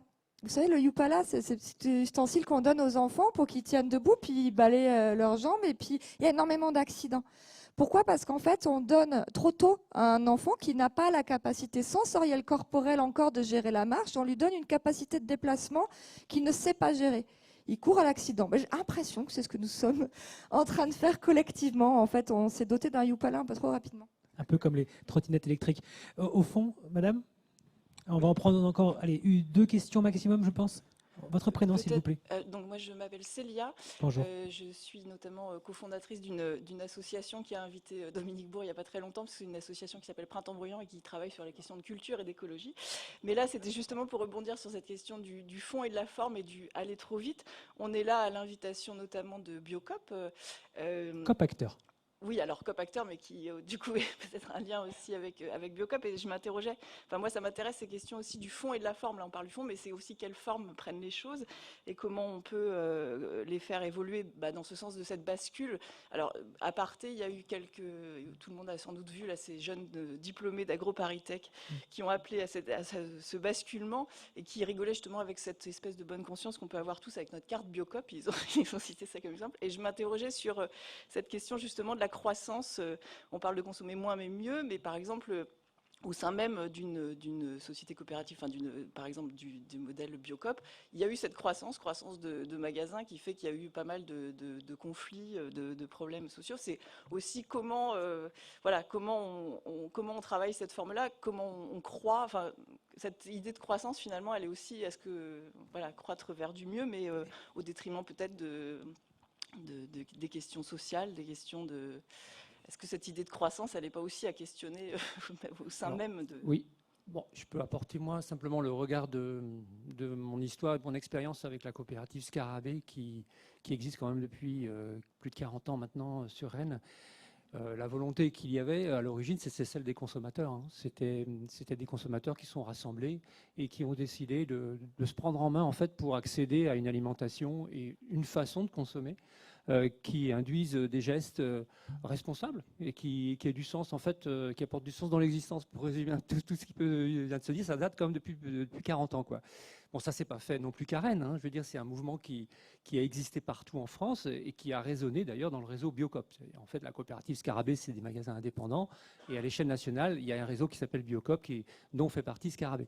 Et c'est cette notion de coopération, au sens des valeurs. Et je crois que ça, c'est une des choses, en tout cas, qui nous intéresse beaucoup et que je trouve beaucoup en écho dans tout ce qui vient de se dire aussi. J'ai l'impression que la notion de valeur est au cœur de tout quand même, c'est-à-dire en fait la notion de sens que l'on donne aussi à sa consommation, mais pas qu'à sa consommation. Et la question que je me posais tout à l'heure en tant que consommateur, je me disais, mais qu'est-ce qui fait qu'aujourd'hui, la crise de conscience que l'on vit au travers même de la consommation, c'est-à-dire que la consommation n'est plus l'objet du bien-être. Et qu'est-ce qui va remplacer ? Qu'est-ce qui va remplacer en fait cette conscience de croire que c'est dans la consommation qu'on accède au bien-être ? Et ça pose vraiment une question de sens, et qu'en tout cas, Scarabée et en tant que coopérative de consommateurs, essaye de répondre concrètement tous les jours. Est-ce que le fait de consommer du vrac, ça donne du sens dans le fait du zéro déchet? Est-ce que le fait de consommer local, ça donne du sens dans le sens de la proximité, donc son impact carbone sur le transport? Bref, tout ce qui peut induire au sens concret et quotidien la consommation, en tout cas dans ces magasins, c'est un peu sous-jacent. Alors évidemment, ça provoque du développement. Ça provoque du développement qui pose des questions. Et ce développement est fort, hein. C'est vrai que même si ça ne représente que 5% quand même de la consommation en France, la consommation bio, ce développement est fort. Sauf qu'aujourd'hui, eh bien, comme tout développement, il suppose des paliers, il suppose des crises aussi de croissance. Voilà. Moi, je dirais plutôt que cette notion de croissance, elle induit davantage des notions de crise qui sont aussi liées au développement. Voilà pour Scarabée en tout cas et la vision que j'en ai. Une réaction, Dominique, sur Oui, sur sur deux points. Déjà, bonjour. Moi, je crois qu'il faut vraiment qu'on décrispe la critique, si vous voulez. On est tous de petites choses, hein. On fait tous beaucoup de bêtises. Et donc, effectivement, on peut être un intello qui critique complètement la croissance et puis être soi-même victime de burn-out. Moi, j'ai frôlé la chose plusieurs fois. On se laisse aller, c'est facile. On a une espèce d'appétit à répondre, etc. Puis à un moment donné, on perd soi-même le contrôle. Donc, en fait, je crois que c'est très important de bien comprendre qu'on est une époque charnière. On abandonne un référentiel. On n'a pas encore construit de référentiel nouveau. Donc, il faut qu'on ait tous le droit à expérimenter, à tâtonner et à se tromper. Ça, pour moi, c'est vraiment fondamental dans une société. Je trouve que la société française, elle est très agressive. Et elle, voilà, encore une fois, la critique, c'est normal. On va se tromper, on va faire des erreurs. Le faire remarquer, c'est bien. Mais ne rien faire, ce serait pire. C'est terrible. J'ai dit, il faut le faire remarquer. Si vous voulez, le changement doit être dans les deux sens. Il faut accepter de le faire remarquer. Et quand on vous le fait remarquer à vous, bah, il ne faut pas se crisper. OK, oui, ça y est, tu as raison, je suis en train vraiment de faire une connerie là. OK, il faut que je change. Donc ça, c'est vraiment important. Il faut rendre désagressif, il faut rendre moins agressif, si vous voulez, la critique sociale. Parce qu'on a besoin tous de s'épauler pour essayer d'aller vers le mieux. Et maintenant, sur la question de la spiritualité, c'est pareil. Si moi, je donne l'exemple de la Grèce classique, comment on réalisait son humanité, vous trouvez ça chez Aristote, c'était réaliser ce qui est proprement humain en soi. Donc la raison spéculative par les sciences et la philosophie, la raison pratique en participant à la vie de la cité, la sensibilité en s'adonnant aux arts. Moi, je suis preneur, hein, comme spiritualité, je trouve ça absolument génial, quoi. Bon, nous, on voit bien qu'on a à la construire, et on voit qu'il y a déjà des éléments dans notre société qui nous amènent à aller vers ça. Là aussi, il faut être ouvert, si vous voulez. Et là, pour le moment, il faudrait qu'il y ait une espèce de chaudron spirituel. Essayons tous nos affaires. Puis à un moment donné, il y a une sauce qui va prendre, et puis ça va se répandre. J'espère que ça ne va pas redevenir une église, s'il vous plaît. Gardons la pluralité. Pas là. Voilà. Allez, il y a encore deux mains. Alors vraiment, très brièvement, monsieur, au premier rang peut-être d'abord, enfin au deuxième rang plutôt. Votre prénom, s'il vous plaît. Marcel. Marcel, on vous écoute. Je suis membre d'une association de promotion du commerce équitable et de la consommation responsable. Alors, je rebondis sur deux choses. Parlez bien dans le micro, s'il vous plaît, Marcel, on ne vous entend Oui, pas. pardon, oui. Je rebondis sur une chose qu'a dite Dominique Bourg. On peut savoir sans sentir les choses. Bon, ça fait 20, 30 ans que je suis dans la sensibilisation à une consommation responsable. Je me sens beaucoup plus proche de la situation de producteur quand un producteur du Mexique ou du Pérou, un producteur de café, qui m'explique avec le dérèglement climatique, c'est une catastrophe pour eux. Bon, ça, c'est vraiment, je le dis. Avant, je savais, mais maintenant, je me sens beaucoup plus proche. Alors, deuxième chose, une note. Et votre question, s'il vous plaît, pour terminer. Pardon? Et votre question ensuite, pour qu'on puisse. Oui, une note d'espoir quand même. Je pense que depuis quelques années, il y a quand même une évolution au niveau des jeunes. On intervenait par exemple dans une école de commerce, on se demandait qu'est-ce qu'on était venu faire là. Depuis 2 ou 3 ans, 3 ou 4 ans, ce n'est plus le cas. Il y a beaucoup de jeunes qui se rendent compte qu'on va dans le mur, et nous avons tout un programme de sensibilisation et de mobilisation des lycéens, des étudiants, et qui eux-mêmes s'approprient les problèmes et font de l'animation au sein des établissements et à l'extérieur. Et ça rejoint ce que disait Madame tout à l'heure aussi, justement, sur. Mais c'est vrai que nous sommes peu vu l'ampleur du chantier, mais quand même une note d'espoir au niveau des jeunes, il y a quand même une évolution. On la prend, cette note d'espoir, bien sûr. Derrière vous, monsieur. Oui, Pierrick, j'habite à Janzé. Et je vous dis Janzé parce que c'est le pays de Jean Jouzel, oui, que je côtoie régulièrement. Non, juste une petite remarque, quand on prend le problème dans son ensemble, les pays industrialisés ont pillé les pays pauvres et leur ont renvoyé leurs déchets. Ça, c'était dans les années 70, 80, ça se faisait en silence. Or, aujourd'hui, les pays pauvres sont victimes du dérèglement climatique. C'est-à-dire que le petit agriculteur n'arrive plus à produire pour nourrir sa famille, sauf que le petit agriculteur, aujourd'hui, il sait que c'est la faute des pays occidentaux parce qu'il y a les réseaux sociaux. Aujourd'hui, ils ont les réseaux sociaux. Donc, ils nous en veulent doublement. On a pillé leur pays et on ne leur donne plus les moyens, à cause du dérèglement climatique, de pouvoir nourrir leur famille. Et là, il y a un effet boomerang, c'est qu'en fait, moi je voyage beaucoup, ils nous en veulent, beaucoup. Et malheureusement, il y a une guerre actuellement qui n'a pas de motif, mais celle-ci pourrait être un motif. Une réaction brève, peut-être? Oui, alors moi je partage complètement cette inquiétude. Je suis désolé, je ne me souviens plus du nom du jeune réalisateur, mais c'est un très bon. C'est un film qui était sorti là, pendant l'été dernier. Et à un moment donné, on est transporté au Bangladesh et on est avec la personne qui a été le négociateur pour le Bangladesh à la COP 21 de Paris, novembre-décembre 2015. Ouais, peut-être. Bigger Than Us, le film voilà, de Vasseur. Voilà. Et il raconte, il dit, ben voilà, nous, le changement climatique, c'est maintenant.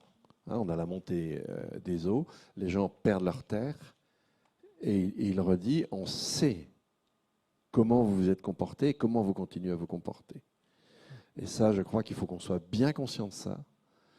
On a engendré une haine légitime, et quand j'entends, alors pire en Suisse qu'ici, quand j'entends certains politiques, j'ai vraiment envie de leur voler dans les plumes.